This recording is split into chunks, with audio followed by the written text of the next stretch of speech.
अस्सलाम वालेकुम से उम्मीद करता हूँ फिट होंगे, बेहतरीन होंगे, अपनी लाइफ अच्छे से एंजॉय करोगे। हम तीनों की तरह आज एक वीडियो और उसका टाइटल।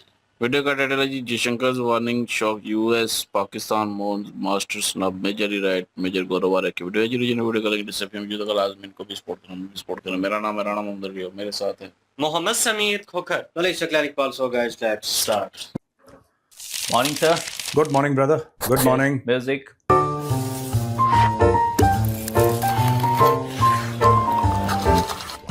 Cheers. सर पाकिस्तानियों का दुख खत्म नहीं हो रहा। ये दुख काहे खत्म नहीं हो रहा है बे? बिल्कुल नहीं हो रहा सर, इनका तो हर बात पे दुखी हैं ये लोग। मार्को रूबियो भारत में हैं और एक जॉइंट प्रेस कॉन्फ्रेंस के दौरान ऑयल एनर्जी को लेके बात हुई। दोनों तरफ से बयान आए जिसमें जयशंकर साहब ने कहा कि जैसे अमेरिका फर्स्ट है, एनर्जी रिक्वायरमेंट हमारे देश की जैसी है, उस हिसाब से हम इंडिया फर्स्ट व्यू करते हैं। The United States is concerned, the Trump administration has been very forthright in putting forward its foreign policy outlook as America first. Now, where we are concerned, we have a view of India first. अब इस बात को लेके पाकिस्तान में हाय तौबा much गया। वो कह रहे हैं कि इंडिया ने कैसे एक सुपर पावर को ऐसी बात कह दी। नहीं, हमने किसी की, देखिए मैं पाकिस्तानियों को बता दूंगा, हमारा कभी ये एम नहीं है कि हम किसी की डिसरिस्पेक्ट करें कि नहीं वो आया है तो अपना पॉइंट प्रूव करना है और जैसे, तो that was never the case and I don't think doctor Jaishankar we will never do it यार। कोई अमेरिका हो, हमारे बहुत अच्छे ताल्लुकात हैं भूटान के साथ, बहुत अच्छे ताल्लुकात हैं। Have you heard anybody in India saying even 1.1 thing negative about Bhutan? We don't say, हम लोग कमेंट नहीं करते ऐसे। सिर्फ अपनी एक बात रखनी है कि जैसे आपके लिए अमेरिका फर्स्ट है और आप अमेरिका के लिए कुछ भी करोगे, वैसे हमारे लिए इंडिया फर्स्ट है और हम इंडिया के लिए कुछ भी करेंगे, ठीक है। बट वहां के जर्नलिस्टों को इसलिए शायद डाइजेस्ट नहीं हो रहा क्योंकि वहां के नेताओं को तो फैलने की आदत है, बिछने की आदत है। नहीं, मुझे ऐसा लगता है कि वहां के जो जर्नलिस्ट हैं उन्हें इसलिए ज्यादा हैरानी हुई है क्योंकि they have not seen their own leaders put Pakistan first. आप कभी भी देख लेना, इस जो पूरे मीडिएशन के मामले में भी पड़ रहा है पाकिस्तान, वो उसके कारण कुछ और हैं, उसकी वजूहात कुछ और हैं। It is not the same thing, so they will keep on. See, आप आइए, वोट लेकर आइए, लोगों की उम्मीदें जो हैं वो आपके साथ जुड़ेंगी और फिर आप वही काम करेंगे जो आपको करना चाहिए मुल्क के लिए। डॉक्टर जयशंकर ने क्या गलत बोला है? हमारे लिए इंडिया फर्स्ट। इंडिया आज भी रशिया से तेल खरीद रहा है, वो कम ज्यादा मामला होता रहता है, वो अलग चीज है। क्या भारत यूएस से तेल खरीदेगा? खरीद रहा है, भारत और तेल खरीदेगा। अगर स्ट्रेट ऑफ हॉर्मूज बंद हो गया तो इसका मतलब ये थोड़ा ना कि भारत की इकोनॉमी बंद हो जाएगी, हम कहीं और से ले लेंगे, और जब स्ट्रेट ऑफ हॉर्मूज खुल जाएगा फिर हम वहां से ले लेंगे। लॉयल्टी भारत मां की तरफ है जी। ये कोई अमेरिका या चाइना या आईएमएफ इन सब का चक्कर नहीं है। Loyalty should be towards your country and a person who can not be loyal towards his own country can not be loyal to his parents, his brothers, his sisters, his friends. आप जब देश के साथ वफादार नहीं रह सकते तो आप फिर किसी और रिश्ते में भी वफादारी आप नहीं निभा सकते। पाकिस्तानियों को एक और बहुत बड़ी खुजली हुई है कि मार्को रूबियो आया। देखो सुनो, मार्को रूबियो आया और उसको एयरपोर्ट पे कोई रिसीव करने नहीं आया। कह रहा ग्रेड 19 या ग्रेड 20 का अफसर आए वहां पे, उनके वहां पे ग्रेड चलते हैं ना, तो ग्रेड 19 के अफसर वहां पे आ गए। कोई मार्को, क्यों ऐसा? हमने क्या लेना है अमेरिका से? एक बात बताओ, जब अमेरिका ने 50% टैरिफ भारत के ऊपर डाला, क्या भारत की तरफ से किसी ने बोला कि अरे साहब हम तो मर गए, बिल्कुल साहब हालत ही हमारी बहुत खराब है, प्लीज हमारी? We never said it, we just said कि दिस इज रॉन्ग यार, जो आपने करा है वो गलत है। अमेरिका ने खुद ही एक दिन हटा दिया,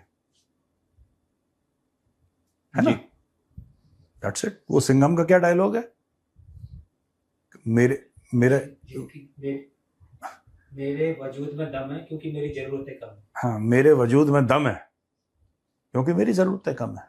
हमारा जितना है उसमें खुश है और हम और भी देशों से कर सकते हैं। हाँ, तो हमें ऐसा नहीं है, तो बता दिया, अच्छा करा doctor Jaishankar, he made it plain publicly कि जैसे आपके लिए अमेरिका फर्स्ट है, हमारे लिए इंडिया फर्स्ट है। पाकिस्तान में अगर यही चीज आसिम मुनीर या फिर शहबाज शरीफ कहते, कह रहा सर जैसे आपके लिए अमेरिका फर्स्ट है ना, वैसे हमारे लिए भी अमेरिका फर्स्ट है। हाँ, पाकिस्तानी यही कहते कि जैसे आपके लिए अमेरिका फर्स्ट है ना, है कि नहीं? कह रहा है। तो वैसे हमारे लिए भी अमेरिका फर्स्ट है। और यहाँ पे सर वो चाणक्यपुरी भी बंद नहीं हुई, हम्म। वहाँ पूरा इस्लामाबाद बंद हो जाता। हाँ, मार्को रूबियो के जो सेक्रेटरी है ना उसका, जो उसके नोट्स लिखता है पीए, वो आ जाए इस्लामाबाद बंद कर देंगे। यहाँ पे मार्को रूबियो आया, कोई शहर बंद नहीं हो रहा, कुछ नहीं हो रहा, nothing, everything is going on. वहां पे तो क्या नहीं, हम पीस टॉक्स हो रही है तो पता लगा पूरा इस्लामाबाद ही बंद कर दिया, हफ्तों बंद रहा। फिर ये कहते हैं कि हमने क्या प्रोटोकॉल दिया, देखो आपके लिए शहर बंद कर दिया। बेवकूफों, शहर बंद करना प्रोटोकॉल नहीं होता, वो तुम्हारी नालायकी है ना। नंबर 1 फौज को यही नहीं पता क्या हो रहा है, और है नंबर 1 वो। यहाँ पता नहीं चल रहा कहाँ पीसी हो रही है, कौन से होटल में रुका है, चाणक्यपुरी खुला पड़ा है। सब अपने अपने काम में मगन है।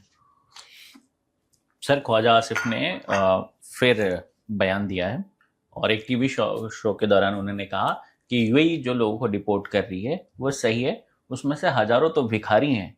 तो मान तो ये भी रहा है कि भिखारी भेजते हैं ये लोग, और ये भी मान रहे हैं कि यूएई जो कर रहा है सही कर रहा है। तो ये अपने सिटीजन के फेवर में भी तो नहीं रहे लोग। ये कुछ वहां से पाकिस्तानी को निकाले जाने की बात हुई है। पाकिस्तानी जो है अगर 23 लाख बंदे ਜਿਹੜੇ सारे इमाम मस्जिद नहीं ना है, ठीक है, उनमें हर किस्म की वारदात ये भी हैं, वहां पे भिखारी भी हैं, हजारों के हिसाब से भिखारी हैं, और भी बड़े बड़े काबिल फख्र जो है पेशों से वो वाबस्ता हुए हुए हैं वहां पे लोग जाके।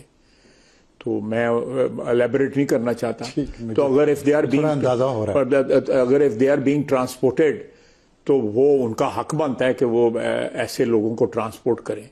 नहीं, इसको आप दूसरी तरफ से देखिए। पाकिस्तान ने यूएई के खिलाफ बहुत जहर उगला जब यूएई ने पाकिस्तान से अपने पैसे वापस मांग लिए। भैया 8 साल से तुम क्या अगले साल कभी ना कभी तो वापस करोगे, उसने मांग ली। तो पाकिस्तानियों ने बहुत गरियाया, बहुत गालियां दी, इन्होंने निकालना शुरू करा।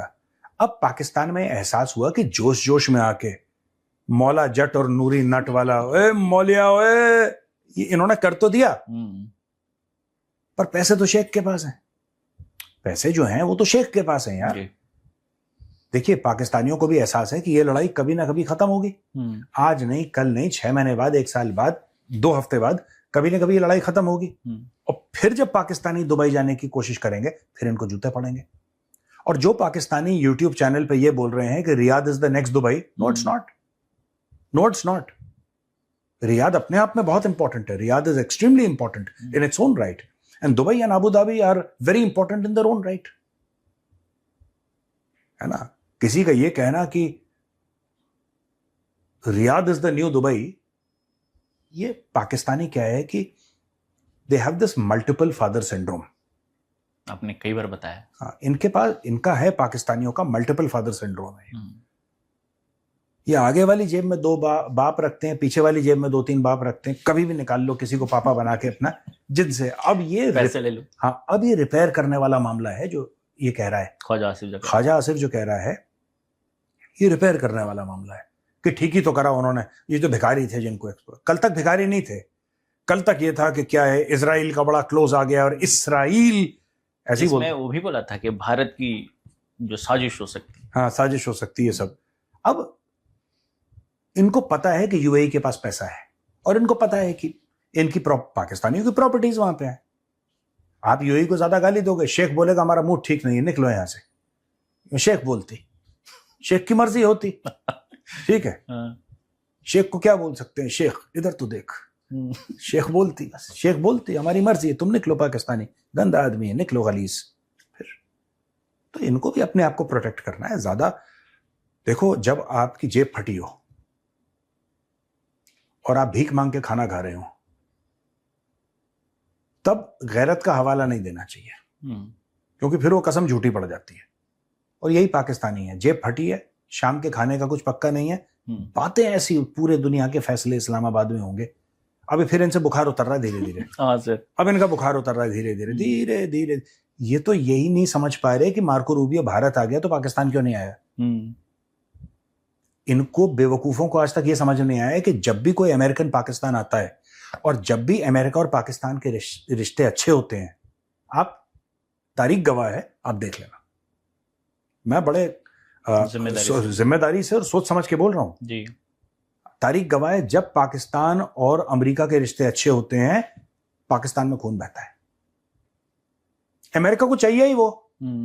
ये फिर फंस जाते हैं, फिर ये कहते हैं पता नहीं क्यों हो गया ऐसा, ये हो गया वो हो गया, हमें धोखा दे दिया, टॉयलेट पेपर की तरह इस्तेमाल किया। अब किस तरीके से इस्तेमाल कर रहा है? वैसे ही कर रहा है वो करेगा वैसे, समझता ही वो है। सर एक खबर 2-3 दिन पहले हमने भी डिस्कस की थी, उसको मैंने और ट्रेस किया। हाँ वो थी जो लाहौर में नाम बदले गए थे ना, हाँ हिंदू नाम रखे गए, जैन इस्लामिक नाम को लेके। इसको मैंने और ट्रैक किया और नजम सेठी की एक वीडियो मुझे हाथ लगी। ठीक है, पहला आप वीडियो देख लीजिए। तो फर्क पड़ जाता है ना जी। अगर फील्ड मार्शल साहब ना खड़े होते तो क्या मियाँ साहब इस किस्म की फैसला करते? हमने तो अंडर इस्लामाइजेशन ये सब कुछ किया था, ये सारे हिंदू नाम क्रिश्चियन नाम निकाल दिए थे। अच्छा, ठीक है ना, इसीलिए हमने ये सारे इस्लामपुरा और ये और वो सारे किए थे। ओके, लॉरेंस गार्डन को जिन्ना गार्डन बना दिया था। ठीक है, तो अब क्या, तो अब तो सिचुएशन फ़र्क है ना कि मियाँ साहब एंड फील्ड मार्शल साहब एंड मरियम एंड शहबाज साहब एंड इवन जरदारी साहब एक ही सफ़े पे है ना। तो इसलिए फील्ड मार्शल साहब का जो ग्लोबल इंप्रेशन है ना, वो is seen as a moderniser. He is not pro west but not anti west, right, because he is with China and he is with and he is saying कि हमने, उन्होंने तो कभी नहीं कहा कि इंडिया के साथ हम जंग करना चाहते हैं, वो तो इंडिया कहता है हम करना चाहते हैं। ठीक है, सो आई थिंक मियाँ साहब ने ये इनिशिएटिव लिया है and I think he has the backing. Sir Najam Sethi आप देखेंगे उसमें कहते हुए नजर आ रहे हैं कि जो हमारे अभी फील्ड मार्शल हैं यानी आसिम मुनीर, मॉडर्नाइजेशन है, हमने इस्लामिकाइजेशन करने की वजह से नाम बदला, अब मॉडर्नाइजेशन की तरफ मूव कर रहे हैं, इस वजह से हम नाम और बदल रहे हैं। ये व्यक्ति जो रूहानी ताकतों की बात करता है उसको ये मॉडर्नाइजेशन की ओर कह रहे हैं। ये कुछ नहीं कर रहा, ये वही बेवकूफ़ी कर रहा है जो इसके पहले मुशर्रफ ने करी थी। मुशर्रफ को भी यही खुजली हुई थी। देखो, Pakistan is a radical Islamist state. आप पहले समझ लो, पाकिस्तान नाम आपने मुल्की इसलिए बनाया ना कि हिंदू और मुसलमान एक साथ, that is the two nation theory. Two nation theory यही तो कहती है कि हिंदू और मुसलमान दोनों अलग अलग हैं। यही बात आसिम मुनीर ने पहलगाम से पहले स्पीच में बोला था कि हम उनसे बहुत अलग हैं। अब हिंदू नाम बेसिकली रखना क्या है कि टाई वाई पहन के एक बार व्हाइट हाउस चला गया, अब इसके अंदर वो खुजली आ गई कि सबको ये दिखाएं कि पाकिस्तान कितना एक you know it is there is a lot of tolerance in Pakistan, बड़ा टॉलरेंट सोसाइटी है। It's not, they are radical jihadis. Pakistan is full of radical jihadis. ठीक है, 5 4 3 2 1 boom, that is their favourite sport. आज की तारीख में ये कुछ कर दे जो जिया के समय पे, in fact the original radical was Mohammad Ali Jinnah. वो ओरिजिनल रेडिकल था, पहला जो जिहादी था वही था। अब लोग कहेंगे नहीं साहब वो तो सूट पहनते थे और विस्की पीते थे और सुअर खाते थे और ये सब। एक मिनट, आज की तारीख में भी जो पाकिस्तानी कौम को इस्लाम का चूरन खिलाते हैं, व्हेन आई से इस्लाम का चूरन यानी कि गलत तरीके से इस्लाम फीड करते हैं, मजहब का गलत इस्तेमाल करते हैं, वो खुद विस्की पीते हैं। इस्लाम में हराम है ना जी। तो पाकिस्तान में 2 स्टैंडर्ड हैं, एक अमीरों के लिए, गरीबों के लिए। आज की तारीख में आप ये बता दीजिए कि जब 26/11 हुआ तो जो भी उस वक्त का आर्मी चीफ था उसने अपने बेटे को क्यों नहीं भेजा कि मैं चाहता हूं कि तू जाके भारत में जा और शहीद हो जा? नहीं भेजा। बाद में, इसके पहले जो जनरल बाजवा थे, बाद में जनरल बाजवा ने जियो इकोनॉमिक्स की बात करना शुरू करी। पहले तो वो भी जिहादी मास्टर था बहुत बड़ा, ठीक है, बाद में उसने जियो इकोनॉमिक्स का चूरन देना शुरू करा। उसका बेटा साद बाजवा है, वो दुबई में है, वो कंपनी चलाता है एक। तो ये सब जिहाद फी सबीलिल्लाह और गजवाए हिंद, ये सब गरीब पाकिस्तानियों के लिए है। अमीर पाकिस्तानी छोटा लेटर लगा के एंजॉय कर रहा है, वो कह रहा है यार ये सब नहीं, हमें कहना बेहतर हो रहा है, इसी दुनिया में चाहिए, हमें इस्लामाबाद में चाहिए, लंदन में चाहिए, हम वेट नहीं करेंगे कि जब मरेंगे। वो किसने देखा है? तो मैं इसमें ये भी ऐड करना चाह रहा था सर कि आपने उस दिन ही कहा था कि राम देखो ये चूरन है, and with in 3 or 4 days ये बात सामने आ गई कि it is all being done just की पॉलिश करने के लिए, थोड़ा दुनिया को ये दिखाने के लिए कि हम इतने वो नहीं हैं, इतना रेडिकल इस्लामिक स्टेट नहीं है, हम लोग भी ये करते। कोई फर्क नहीं, हिंदू तुमने मार दिए, हिंदू तुमने खत्म कर दिए लगभग। वहां पे जो थोड़े 1-2% बाकी हैं तुम उनको भी मार दोगे, उनकी बेटियां तुमने किडनैप कर ली। यहाँ के लोग कहते हैं तो क्या हुआ अगर हिंदू और मुसलमान में शादी हो गई? भारत में कुछ लोग हैं, ठीक है, मैं उनसे एक बात ये पूछना चाहता हूं, जो पाकिस्तान को डिफेंड करने के लिए मैं उनसे पूछना चाहता हूं कि पागल के बच्चों एक बात बताओ, ये जितना भी कन्वर्जन हुआ है सिर्फ यंग गर्ल्स का क्यों हुआ है? कोई लड़के को भी आप कहते कि हाँ उसने मुस्लिम लड़की के साथ शादी कर ली है, वो लड़की हिंदू बन गई, वैसे there is no scope in Hinduism for conversion, लेकिन घर वापसी तो हो ही सकती है।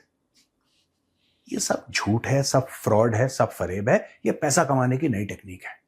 जीएचक्यू को फंड की कमी है, उसने बोला चलो ठीक है, जो इस्लामपुर है उसका नाम कृष्ण नगर रख देते हैं, वो पहले भी नाम उसका कृष्ण नगर था, आपको कृष्ण नगर बुरा लगा, आपने उसका इस्लामपुरा रख दिया, या जो भी रखा आपने, अब आप वापस कृष्ण नगर कर दिया चेंज कर दिया, कहानी खत्म करो यार। हमने तो कभी नहीं बोला कि उसका नाम तुम कृष्ण नगर रखो, तुम्हें जो रखना है रखो यार, तुम उसका नाम जिहाद नगर रख दो, हमारी तरफ से हमें फर्क पड़ रहा है? नहीं, हमें तो कोई फर्क नहीं पड़ रहा। सर एक और वीडियो सामने आई है मेरे सामने, पाकिस्तान के ब्रिगेडियर हैं हरीश नवाज, ठीक है, हारिस नवाज, हाँ, और इन्होंने एक टीवी शो के दौरान कहा कि भारत कभी भी ऑपरेशन 2 नहीं कर पाएगा, अगर किया तो हम बताएंगे। उन्होंने जो एग्जैक्ट वर्ड बोला, we will play hell with the. पूरी कौम को पता होना चाहिए, संदूर 2 इनका बाप भी नहीं कर सकता, जो डीजीआई पर ने करके दिखाएं। We will play hell with them, और वो नुकसान करेंगे। ठीक है, ये अचानक अंग्रेजी बोल गए। हारिस नवाज की तो मैंने कई बार एनकाउंटर इंडियन टेलीविजन पे करा, इन्होंने आना बंद कर दिया। अच्छा, हाँ, ब्रिगेडियर हारिस नवाज बड़े आते थे और बड़े प्यार मोहब्बत से इनके धागे खोल चुके हैं हम।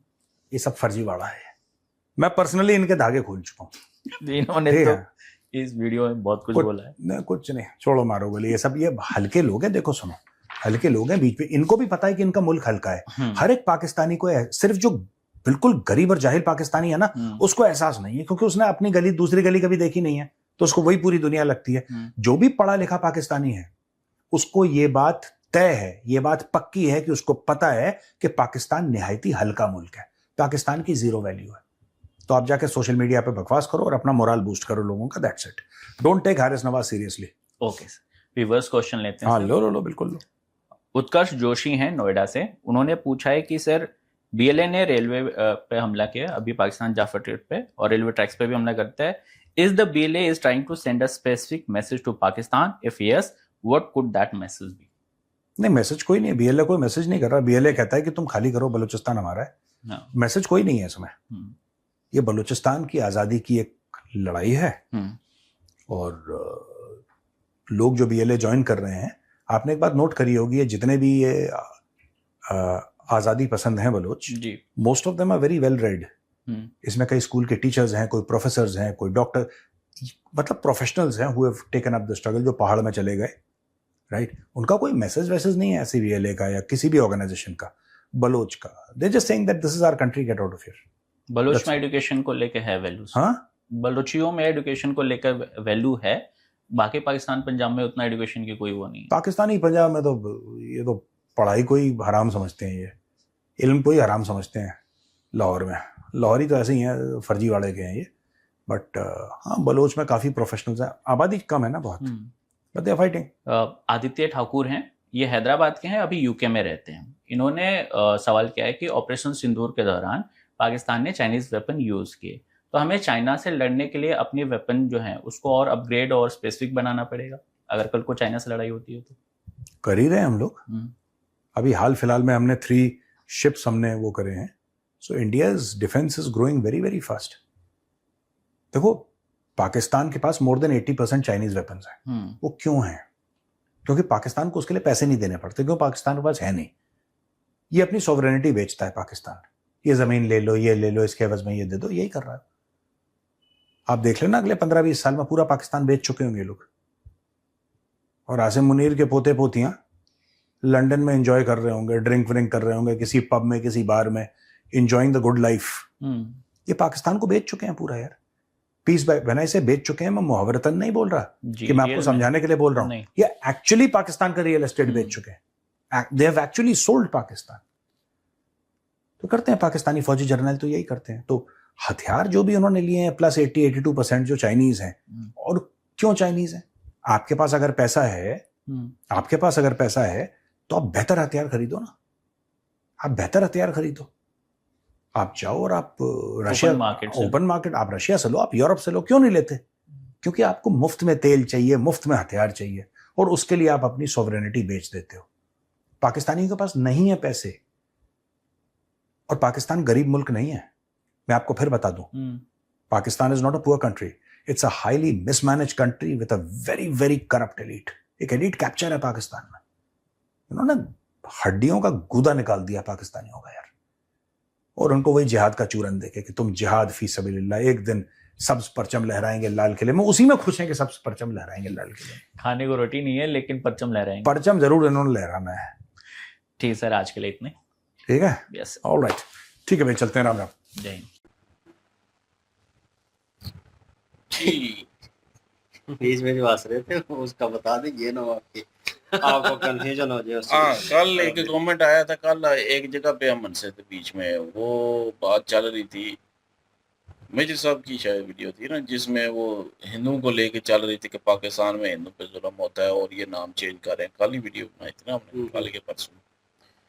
तो उसमें मतलब कि हंसे थे, वो बताया भी था बाद में कि किस वजह से हंसे थे, कि इसने कोई बात की थी, मतलब को बोंगी मारी थी, मतलब खुद से कोई ऐसा सवाल किया था या पता नहीं कोई बात की थी जो कि गलत थी, वीडियो को लेके नहीं थी।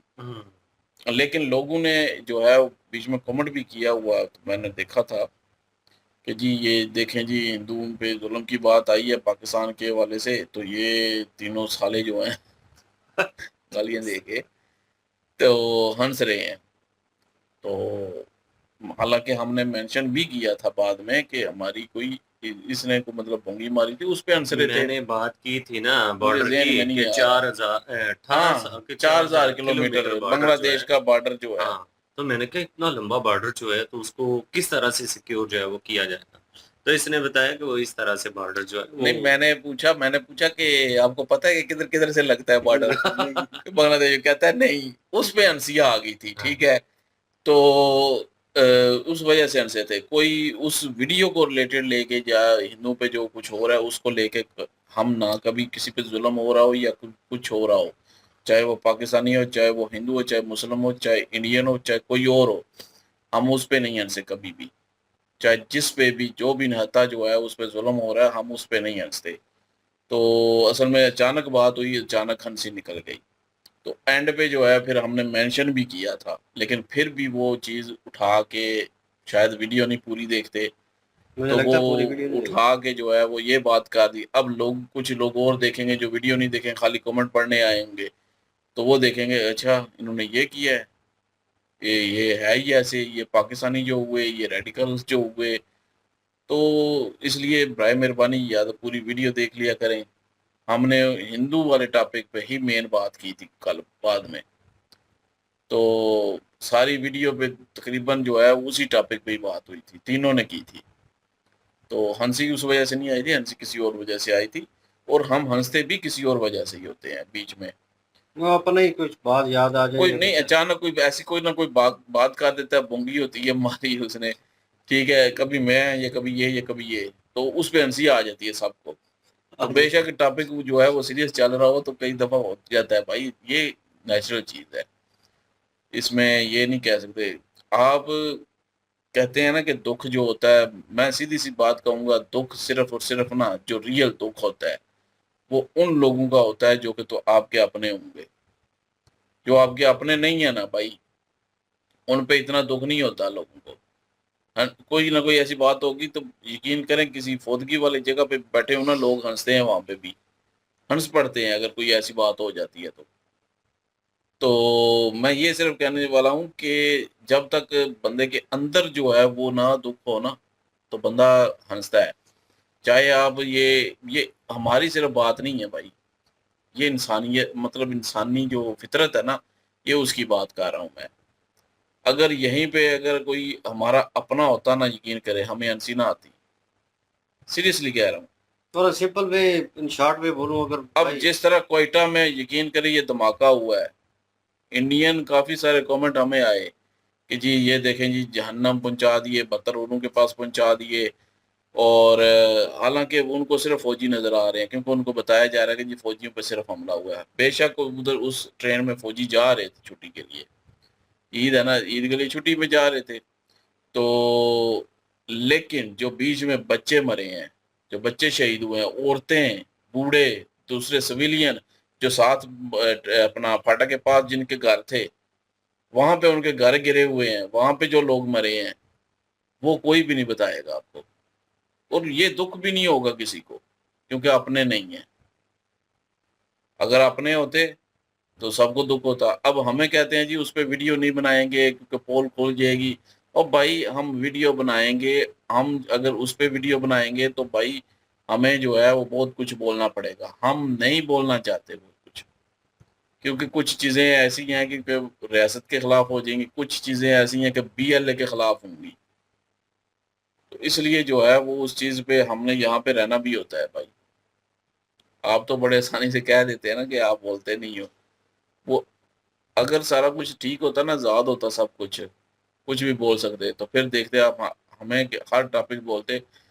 और हमें ना तो BLA से कोई मतलब कि कोई हमदर्दी है भाई। BLA हमारी नज़र में एक दहशतगर्दी है, जिन्होंने मतलब 4 फौजी मारने के लिए साथ जो है वो 4 दूसरे बंदे भी मार देते हैं, बच्चे भी मार देते हैं। तो वो दहशतगर्द ही है भाई। हमारी नज़र में कोई वो फरिश्ता नहीं है। या अपने मुल्क नहीं लड़ रहे, जो मासूम लोगों की जान भी ले लें बीच में। जिनके साथ लड़ाई है लड़ो, उनके साथ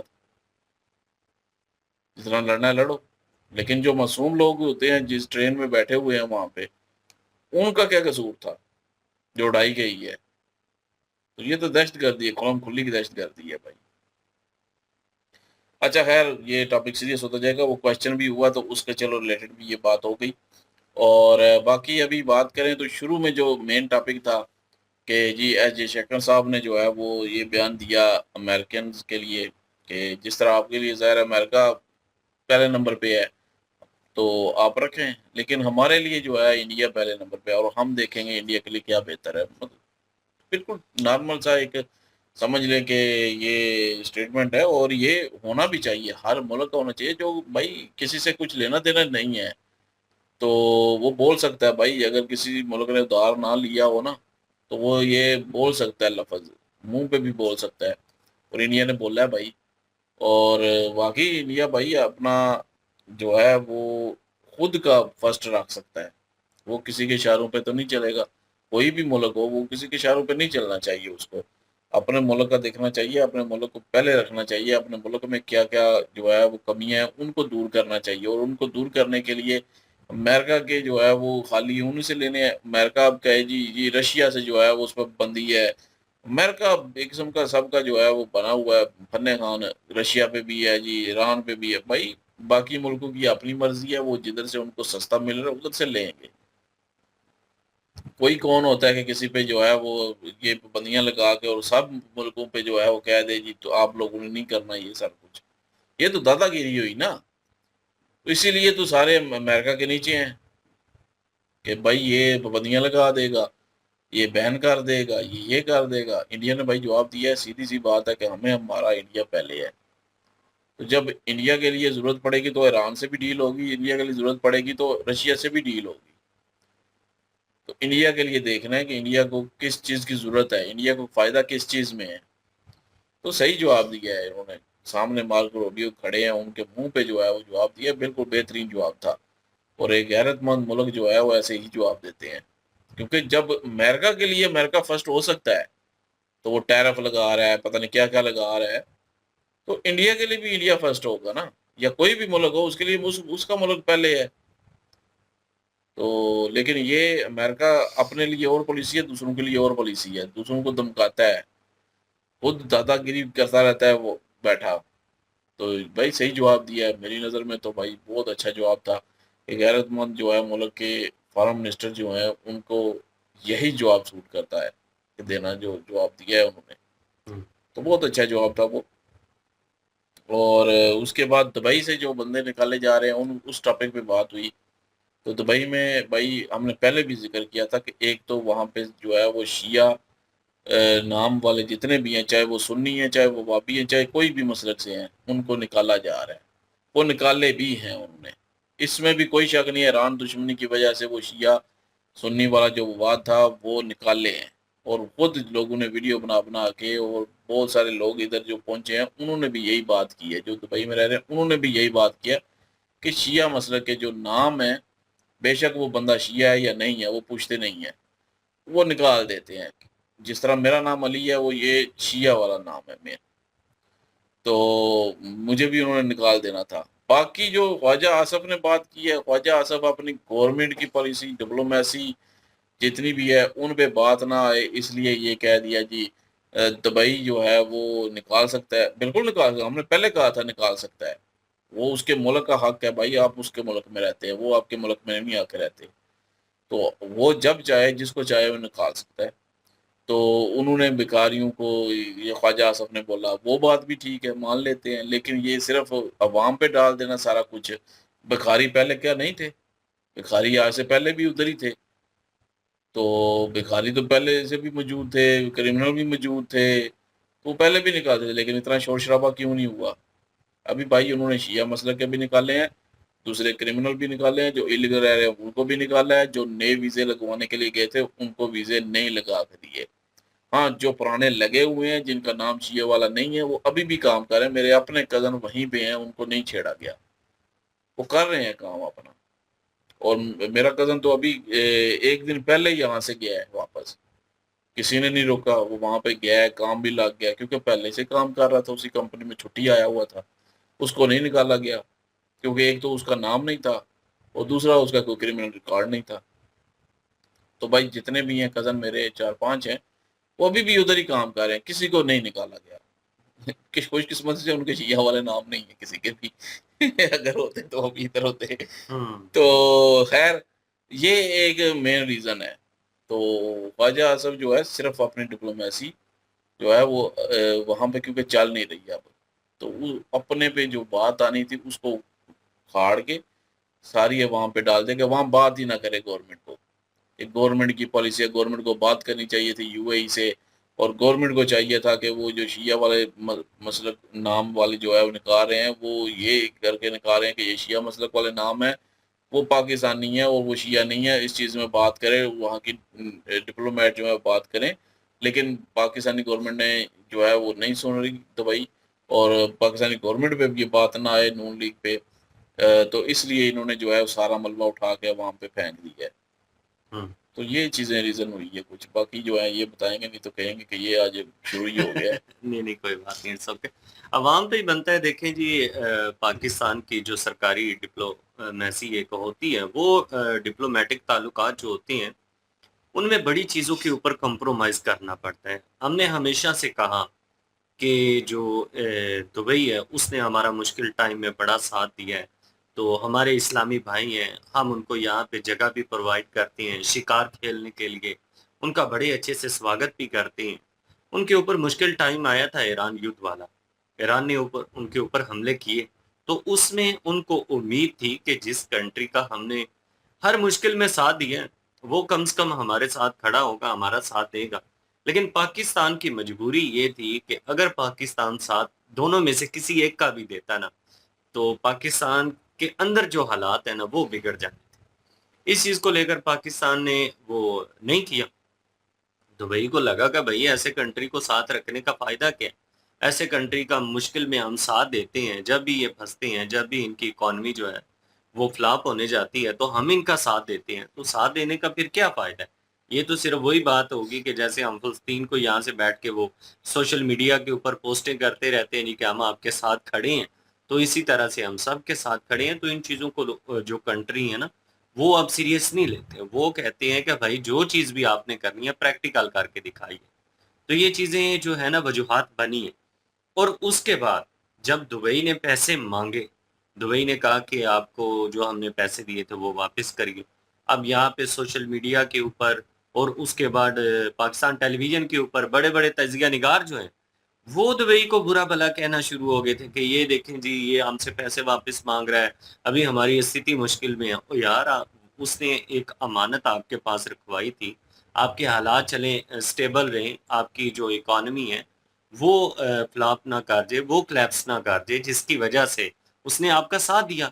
बजाय इसके कि आप उसको खुशी से कहें कि ठीक है भाई, आपने हमारा मुश्किल टाइम में साथ दिया है, आपकी ये अमानत थी, ये हम आपको रिटर्न करेंगे। दुबई ने देखा है कि भाई ये पैसे हमारे हैं और फिर भी हमें बुरा भला कह रहे हैं कि ये शेख तो ठीक ही नहीं जी, दुबई जो है वो वफादार दोस्त ही नहीं है, ये है वो है, काफी सारी ऐसी चीजें जो है ना वो अपनी तरफ से जब की तो दुबई ने कहा कि भाई ठीक है, बुरे तो हम पहले ही बन चुके हैं, तो ऐसा करो आप दो ही दो पैसे वापस। तो ये चीजें भी मायने रखती हैं। और उसके बाद पाकिस्तानी अवाम की जो करतूत है वहां पर, वो भी सब लोगों के सामने ही। एक तो भीख मांगते हैं और उसके बाद क्रिमिनल रिकॉर्ड जो है वो भी बहुत ज्यादा होते हैं पाकिस्तानियों के, झगड़ालू किस्म के लोग होते हैं, झगड़े बड़े करते हैं और उसके बाद काम भी अपनी ईमानदारी से नहीं करते।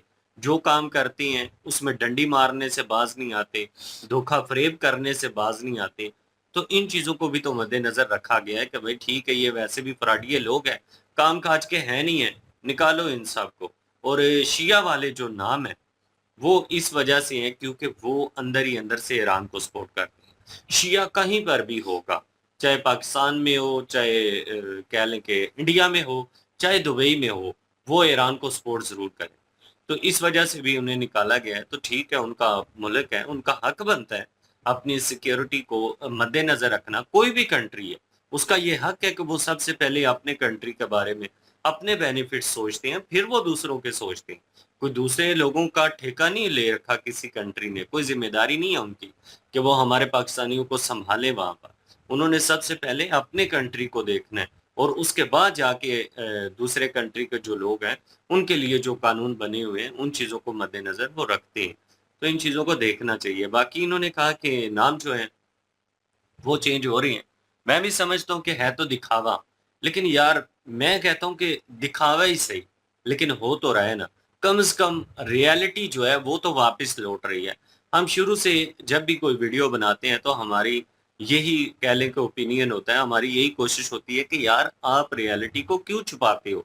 जो रियल चीज़ें हैं उनको छुपा के आपने जो फेकनेस है उन चीज़ों को आप सामने लेकर आए हो, तो ऐसा क्यों करते हो आप? आप रियलिटी को वापस लेकर आ रहे हैं। जो पहले नाम थे, अगर वो नाम वापस रखे जा रहे हैं तो ये खुशाइन बात है, एक अच्छी बात है। बेशक दिखावे से ही लोगों को दिखाने के लिए हम भी समझते हैं कि ये दिखावा है कि ठीक है जी, पाकिस्तान का एक अच्छा एक पॉजिटिव इमेज आएगा, क्योंकि इमेज तो बड़ा खराब है। जिस तरह से लोग मानते हैं कि हर दूसरा बंदा यहाँ पे रेडिकल जो है वो नजर आता है, तो इन चीज़ों को मद्देनजर रखते हुए ना ये चीज़ें की जा रही हैं। मैं तो बल्कि ये भी कहता रहा हूँ, मैंने कहा यार जो हमारे असली हीरो हैं, जो इस चीज़ के हकदार हैं कि हम उनको हीरो माने, हम उनको हीरो मानने से इनकार कर देते हैं। हमने जो गुंडे, लुटेरे, जो चोर उचक्के लोग हैं, उनको अपने नसाबों में वजह वो है, वाली बात कर रहे हैं, वजह से भी यही बात करता है, उनको हमने अपने नसाबों में वो हीरो बनाया हुआ है। वो भी यही कहता है मैं ना, कहता हूँ लुटेरे कि हैं वो। हम सबको पता है कि रंजीत सिंह जो थे पंजाब के हीरो थे और भगत उन्होंने सिंह, पंजाब के लिए बहुत कुछ किया है। रंजीत सिंह जिस तरह वो कहते हैं कि उनका मुजस्मा भी बना हुआ था लाहौर में, वो भी तोड़ा गया सिर्फ और सिर्फ रेडिकल सोच की वजह से। उस भगत जमात सिंह को है, भी, रंजीत सिंह है, उस कितने ही लोग हैं। जमात को भी तो अभी दबा दिया गया है ना, हाँ। जिस जमात ने ये काम यार किया। बात ये नहीं है कि रंजीत सिंह जो थे, भगत सिंह जो थे, वो सिख थे, वो हिंदू थे, वो कौन थे, वो क्या थे। बात ये है कि उस टाइम हम सब एक थे। ये हम सब की एक लड़ाई थी जो कि ब्रिटिश के खिलाफ थी, जो गोरों के साथ थी। तो जब भगत सिंह हो गए, रंजीत सिंह हो गए, उन्होंने ये नहीं देखा कि वो सिखों के लिए लड़ रही हैं, वो हिंदुओं के लिए लड़ रहे हैं, वो मुसलमानों के लिए लड़ रहे हैं। नहीं, वो पूरे बड़े सगीर के लोगों के लिए लड़ रहे हैं। वो इस जगह के लिए लड़ हाँ, रहे तो थे, इसलिए इस मुल्क वो के लिए लड़ सबके रहे थे। हीरो हैं। इसमें हिंदू, मुस्लिम, सिख, ईसाई किसी तबके की कोई बात ही नहीं है। उन्होंने सबके लिए अपनी जान जो है वो दांव पे लगाई, सूली पे वो लटकी हैं। तो उनको हीरो मानने से इनकार जो करता है रेडिकल सोच की वजह से, तो उसको वो चीजें भी मद्देनजर रखनी चाहिए। तो उन्होंने तो ये सोच नहीं रखी कि भाई मुसलमान जो है इनको अगर ये गुलाम, क्या सिर्फ मुसलमान जो थे वो आजाद थे और बाकी सारी कौमें गुलाम थी? अगर मुसलमान उनको हीरो नहीं मानता, फर्ज करें पाकिस्तानी नहीं मानते, तो पाकिस्तानियों से पूछना चाहिए ना कि मुस्लिम जो है वो उस वक्त आज़ाद थे, सिर्फ सिख और हिंदू जो थे वही गुलाम थे उनके, हम सभी गुलाम थे उनके। वो हम सब पे हुकूमत कर रहे थे और वो हमारी सब की लड़ाई थी। इसलिए जो जो उस लड़ाई में वो शामिल था, वो किसी भी तबके से ताल्लुक रखता था, उसे हमें हीरो मानना चाहिए। बिल्कुल जी, मानना चाहिए, इसमें कोई शक ही नहीं है। और वैसे भी जो जमात यहाँ पे अगर कोई प्रोटेस्ट करती ना ये नाम चेंज करने पे, वो जमात का अता पता ही नहीं है, बिखरी पड़ी है। वो जो पीछे टीएलपी जो थी वो पे जो सारा कुछ हुआ, उसके बाद तो वो नज़र ही नहीं आया, ना कोई बयान, ना कोई लेनी, ना कोई देनी। तो अब बहुत मुश्किल है कि कोई जो है गवर्नमेंट, इसीलिए गवर्नमेंट को पता था कि हमने ये करना है, सारा कुछ पहले से ही जो है वो ये प्लान था। और बहुत अच्छा ठीक ठीक चीज़ है कि पाकिस्तान का इमेज जो है बेहतर करने की बहुत अच्छी एक कोशिश है कि क्योंकि पाकिस्तान जो है वो वाकई हर चीज़ में जो है वो हिंदुओं को दबा देना, यहाँ पे जो हिंदू रह रहे हैं मैं उनकी बात कर रहा हूँ, मिनॉरिटीज़ को दबा देना, तो अब चलें उनको उनके हकूक आहिस्ता आहिस्ता जो है मिलने शुरू हो जाएंगे, और ये खुशी वाली बात है भाई। और कोई भी अगर उन पे करेगा कुछ भी, हो सकता है कल को जो है कोई लॉ ऐसा निकल आए जो जिस पे इम्प्लीमेंट होना शुरू हो जाए। तो मैं चाहता हूँ कि इंसानियत को जो है वो प्रेफरेंस दी जाए, ना कि ये हिंदू है या ये मुस्लिम है, इसको ये सहूलतें मिलेंगी, उसको भाई जो जो मज़हब के हिसाब से हर किसी को जो है सहूलतें मिलें, उनको अपने हिसाब से सहूलतें सारी मिलनी चाहिए।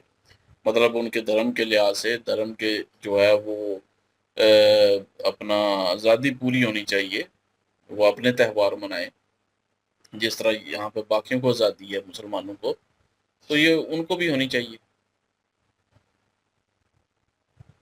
जी चलो जी, वीडियो वाइंड अप करते हैं। यही ओपिनियन है, नथिंग मोर देन दैट।